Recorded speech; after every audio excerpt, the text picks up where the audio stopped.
Hey there, my friends. Thank you for coming back to Calmer in 5. I am your host, Tom Walters, and it is my job, my duty, my passion to help you understand how to become calmer 5 minutes at a time. One of the things I always talk about that adds to our level of calm is gratitude, of course. Being aware of all the blessings that we have at our disposal. Specifically to my point today, what we know in this time, 2021.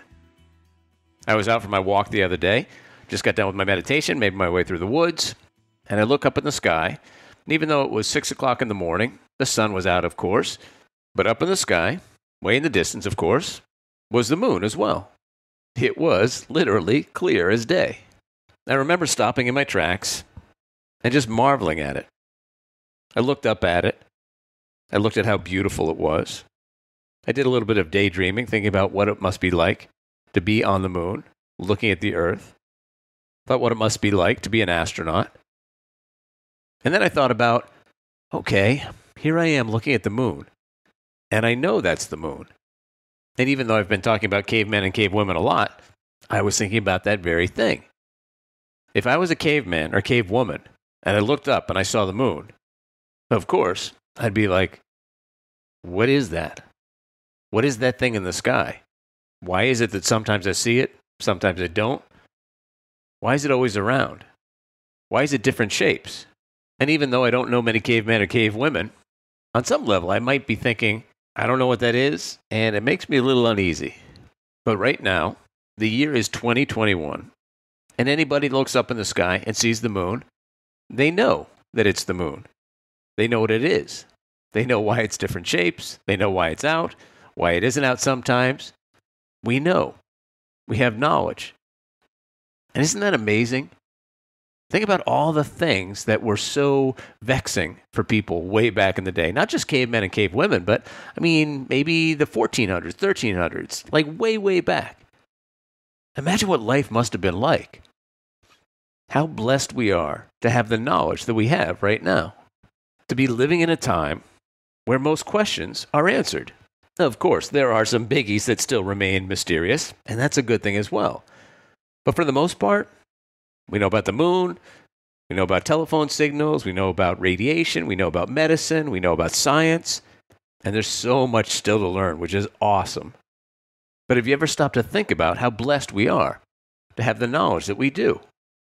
And actually, because we have the knowledge that we do, we also have the benefit of not having knowledge, knowing that somebody else might have that knowledge, and that's okay.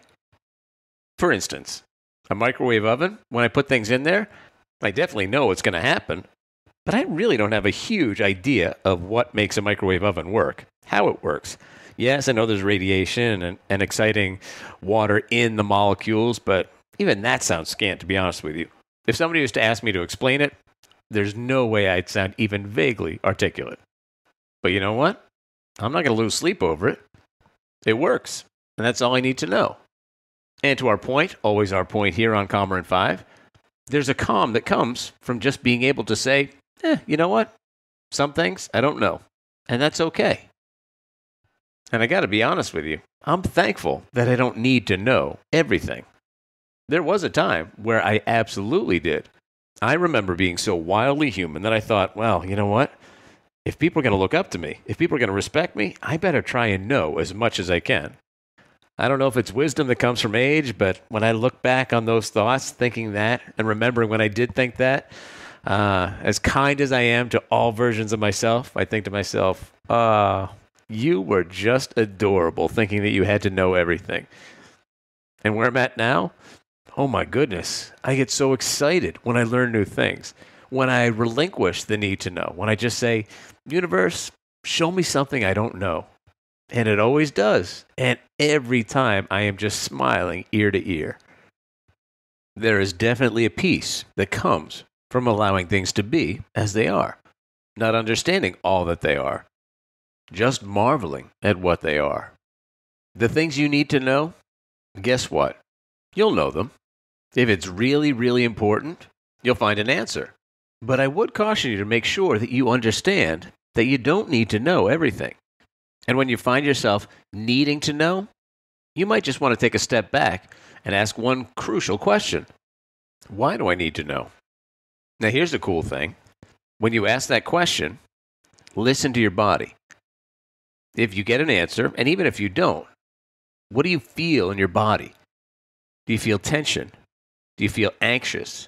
Do you feel tense?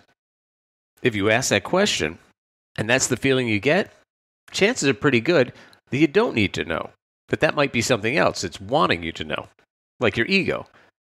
But if you do ask that question, and you don't feel those things, and instead you feel a peace, a calm, then maybe it's just your soul saying, yeah, I just want to know. And I would imagine that's a much better feeling. Regardless, you go think about the things I talked about today. Know that I'll be back here tomorrow with another episode of Zen Commuter in the morning and another episode of Calmer in 5 in the evening. But for right now, this is Tom Walters for Calmer in 5 signing off, saying make the rest of your day amazing, sleep tight, and you guessed it, sweet dreams.